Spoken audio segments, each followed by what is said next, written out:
gooftaa waan hundumaa na jaalala si keessa kan jireenya argee si eenyuutu si madaala si argachuun koo yaa gooftaa waan hundumaa na jaalala si keessa kan jireenya argee si eenyuutu si madaala karumaani kan kenna kumsa ormatiin boruu danda'e. Sida gada sito adda nagee.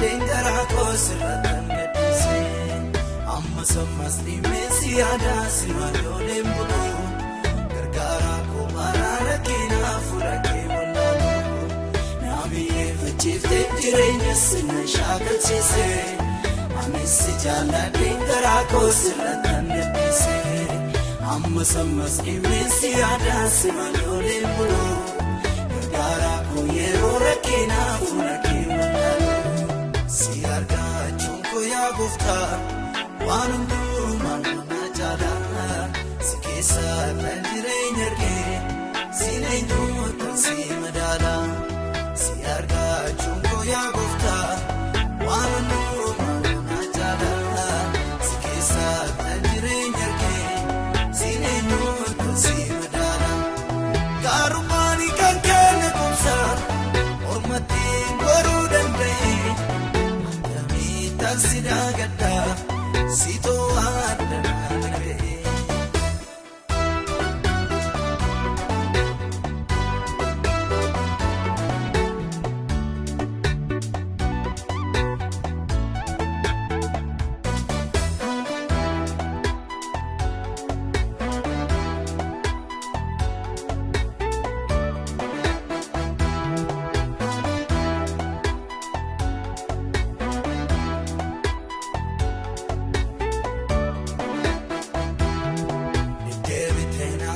Sifta malan keessa jiru gaddaafne beena koo hirmaataa isa jirmagu ofii kootiin olee mutti yaadni koona jeeku argeera si malee jireenyi dhiibame achisiku deddeebitee na haasofsiifta malan keessa jiru gaddaafne beena koo hirmaataa isa jirmagu ofii kootiin olee mutti yaadni koona jeeku.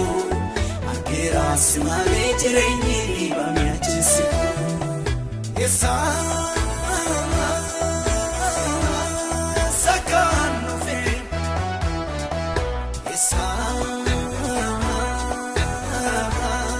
sakaan jiru anaaf situ beeka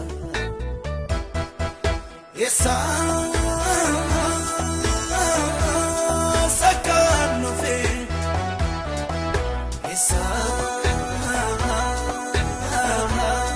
Sakaan jiru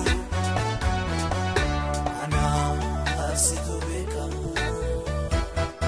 akarraa miti gooftaa koo nan beekaa miidhagina na kaaftee siinifa argadhee sinaanu binni koo kun sinaa gabuutee mallabdee maatii fi taddaa kennaa gatii jabeessan qabu. Amman beekun si hojjedha kan kee kanaan hin goolabu akkanaa miidhiin gooftaa koo nan beekaa miidhagina na kaaftee siinifa argadhee sinaaloo miidhi koo kun sinaa gabuutee mallabdeen maasii fi taddaa kennaa gatii jabeessan qabu amman beekun si hojjedha.